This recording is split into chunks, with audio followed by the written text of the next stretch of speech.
Hello, everyone, and welcome to Walking Through the Bible. We have now come to the second section of the book of Ezra. Up to this point, we have had a remnant of Jews returning back to Judah from Babylonian captivity and the temple being rebuilt. At the end of chapter 6, we are in about 516, 517 BC, or just over about 20 years since the captivity ended. Everything in Judah seemed fine after the temple was rebuilt. However, their history was not over until the Messiah would arrive. More was yet to come. So, if you have a Bible with you, now turn to Ezra chapter 7. We're going to be reading from verses 1 to 10. If you don't have a Bible, don't worry, just follow along with us on the screen. The version that we'll be reading from is the New King James Version. So, Ezra chapter 7, beginning at verse 1.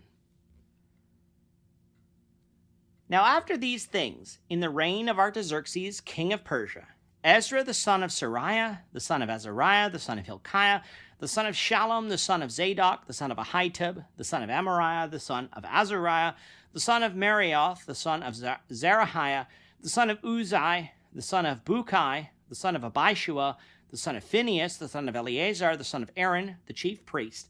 This Ezra came up from Babylon, and he was a skilled scribe in the law of Moses, which the Lord God had given. The king granted him all his requests according to the hand of the Lord his God upon him. Some of the children of Israel, the priests, the Levites, the singers, the gatekeepers, and the Nethinim, came up to Jerusalem in the 7th year of King Artaxerxes. And Ezra came to Jerusalem in the 5th month, which was in the 7th year of the king. On the 1st day of the 1st month, he began his journey from Babylon, and on the 1st day of the 5th month, he came to Jerusalem according to the good hand of his God upon him. For Ezra had prepared his heart to seek the law of the Lord, and to do it, and to teach statutes and ordinances in Israel. In Ezra already, we have seen a king named Artaxerxes, and determined that this was Smerdis, the king who briefly reigned over Persia after the death of Cambyses. We can thus rule this king out as the Artaxerxes meant here, as Ezra will be returning much later than this, as the temple was already rebuilt when he arrived. Darius the Great ruled Persia from 522 to 486 BC, a period of 36 years. Since Darius is already mentioned by name, we can rule him out as the Artaxerxes mentioned here. After Darius came Xerxes, the one widely believed to be the king of Persia during the time of Esther. And while Xerxes could be a possibility, a better possibility would be his son, a man actually named Artaxerxes. Why is this a better possibility? Because in Nehemiah we have the 32nd year of Artaxerxes mentioned. Nehemiah and Ezra were contemporaries with one another for a period of time, with Ezra arriving in the 7th year of Artaxerxes, while Nehemiah came in the 20th year of Artaxerxes. Therefore, we must be talking about the same king for both. The thing is, Xerxes only ruled for 21 years, while Artaxerxes I, sometimes called Artaxerxes Longanus, ruled for 44 years. Were there other later kings of the Persian Empire named Artaxerxes that might at least fit the length of the reigns required? Yes, for Artaxerxes II reigned for 47 years, from about 405 to 358 BC.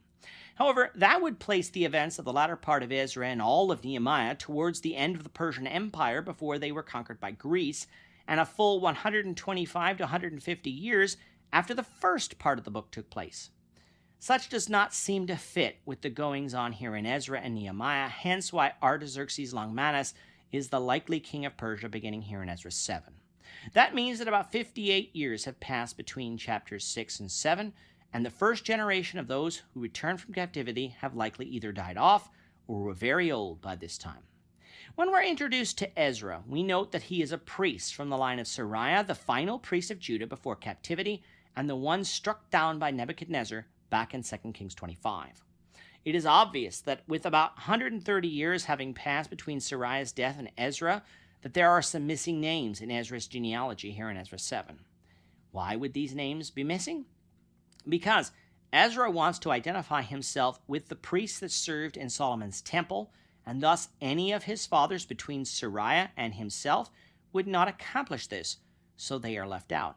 As far as which priestly family from Aaron Ezra came from, it's from Eleazar, the family that the high priest actually came from since the days of Solomon. Ezra would not be the high priest, but he would be from the branch of the priests with the other branch being the branch of Ithamar. Ezra wasn't simply a priest, however. He was a scribe as well, meaning that he was educated in the law of Moses and could transcribe it. That is why Ezra is long believed to be the one who penned 1st and 2nd Chronicles, along with this book, since all three books were written from a priestly perspective, focusing on proper adherence to the law of Moses and the punishment that comes from disobedience. Now, of course, we believe that the books of the Old Testament are inspired of God, but there was a human who penned this book, and Ezra is a good candidate for such. What we have going on here is a second wave of Jews returning from captivity. If our identification of Artaxerxes is correct, this would have been after the events of Esther and the salvation of the Jews by God from Haman.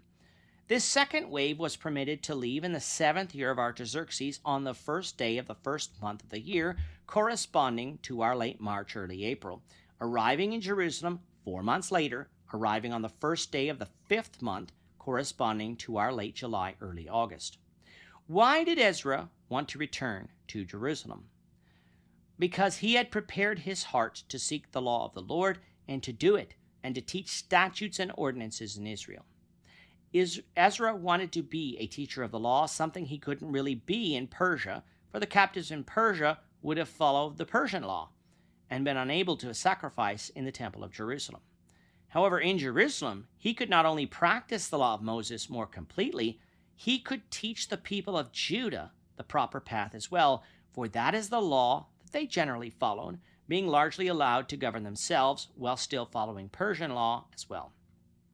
And so, with the blessing of Artaxerxes, Ezra led a second wave of Jews back to Canaan. In the rest of chapter 7, we'll get Artaxerxes' charge to Ezra, so we invite you back for those lessons. With that, our time is up for today. The Lord willing, we hope you'll join us for tomorrow's discussion of Ezra chapter 7, verses 11 to 20, as we continue our walk through the Bible, one verse at a time. We thank you for watching Walking Through the Bible today. If you have any questions or comments, you can leave them below. But if you like this video, we ask that you consider subscribing to our channel so you won't miss out on other videos in our series, as well as share this video among your friends so that the saving message of Jesus Christ can go out to the whole world.